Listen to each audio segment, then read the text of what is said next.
அண்ணாமலைக்கு அதிமுக அழியணும். அண்ணாமலையோட டெல்லி பாஸுக்கும் அதிமுக அழியணும். டெல்லி பாஸுக்கு எதிரின்னு சொல்லிக்கிட்டு இருக்க காங்கிரஸுக்கும் அதிமுக அழியணும். காங்கிரஸுக்கு பல்லக்கு தூக்குற பொம்மைக்கும் அதிமுக அழியணும்.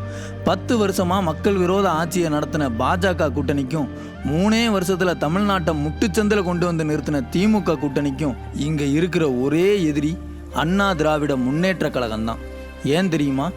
நம்ம வீட்டு பிள்ளைகள் ஈஸியாக டாக்டர் ஆகிடக்கூடாதுன்னு காங்கிரஸ் ஆட்சியில் நீட்டுன்னு ஒரு கேட்டை போட்டாங்க. அதுக்கு திமுக நல்லாவே ஒத்துழைப்பு கொடுத்தது. காங்கிரஸ் அறிமுகப்படுத்தின நீட்டுங்கிற அந்த கேட்டை பாஜக நல்லா ஸ்ட்ராங் ஆக்கிட்டாங்க.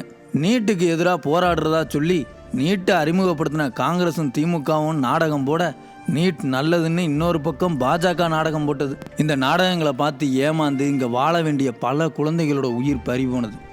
எடப்பாடியாரும் இந்த கும்பலோட சேர்ந்து நாடகம் போட்டிருந்தாருன்னா இன்னைக்கு அவருக்கு இவ்வளவு எதிரிகள் உருவாகி இருக்க மாட்டாங்க. ஆனால் எடப்பாடியார் நாடகம் போடலை. அரசு பள்ளி மாணவர்களுக்கு மருத்துவ படிப்பில் 7.5% இடஒதுக்கீடை கொண்டு வந்தார். ஈஸியாக படிக்க விடக்கூடாதுன்னு நினச்சவங்களுக்கு இது பெரிய இடியாக இருந்தது. மீத்தேன் எடுக்க போகிறேன்னு ஒரு கும்பல் வந்தது. டெல்டாவை கூறு போட்டு மண்ணை நாசம் பண்ணுற அந்த திட்டத்துக்கு கையெழுத்து போட்டது நம்ம பொம்மை முதலமைச்சர் தான். காங்கிரஸும் திமுகவும் கொண்டு வந்த அந்த நாசகார திட்டத்தை பாஜக நடத்தியே தீருவேன்னு அடம் பிடிச்சது. ஒருவேளை எடப்பாடியார் இந்த கும்பலோட சதி திட்டத்துக்கு ஒத்து போயிருந்தா இன்னைக்கு எல்லா அரசியல்வாதிகளுக்கும் அவர் நல்லவராக தெரிஞ்சிருப்பார். என்ன செய்ய, விவசாயி வீட்டு பிள்ளையா பிறந்துட்டாரே, மண்ணை நாசம் பண்ண அவருக்கு மனசு வரல. டெல்டா மாவட்டங்களை பாதுகாக்கப்பட்ட வேளாண் மண்டலமாக அறிவித்தார். மீத்தேன் எடுக்க வந்தவங்களால இனி அங்கே ஒரு ஆணியும் பிடுங்க முடியாதுங்கிற நிலையை கொண்டு வந்தார்.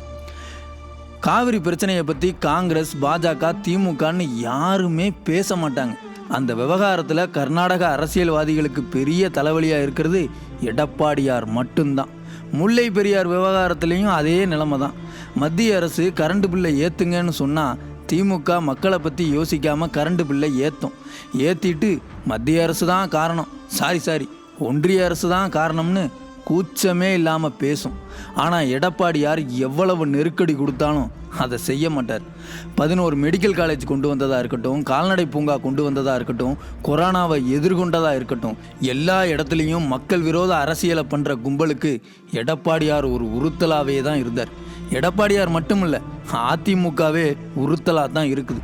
புரட்சி தலைவர் ஆட்சிக்கு வந்தப்போ தமிழ்நாட்டில் 6 என்ஜினியரிங் காலேஜ் தான் இருந்தது. புரட்சி தலைவர் தான் இங்கே 400 என்ஜினியரிங் காலேஜ் உருவாக விதை போட்டவர். புரட்சி தலைவி அம்மா தான் இங்கே நிறைய அரசு கல்லூரிகள் வர காரணமாக இருந்தாங்க. அவங்க வழியில் எடப்பாடியார் நிறைய மருத்துவ கல்லூரிகளை கொண்டு வந்திருக்கார். நாம் எந்த வகையிலையும் முன்னேறிடவே கூடாதுன்னு நினைக்கிறவங்க மத்தியில் தமிழர்கள் இந்திய அளவில், உலக அளவில் நிறைய பேர் படித்து முன்னேற ஒரு கட்சி தொடர்ந்து உழைக்கிறது நம்மளை ஒடுக்க நினைக்கிறவங்களுக்கு உறுத்தலாக தானே இருக்கும். எதுகை மூனையில் பேசி தமிழ்னு எடப்பாடியாருக்கு ஏமாற்ற தெரியாது. மக்களுக்கு எது நல்லதோ அதை செய்வர். மக்கள் நலனுக்காக மட்டுமே சிந்திக்கிற ஒருத்தர் நாடாளுமன்றத்துக்குள்ளே வந்தால் அது எல்லாருக்குமே சிக்கல் தானே.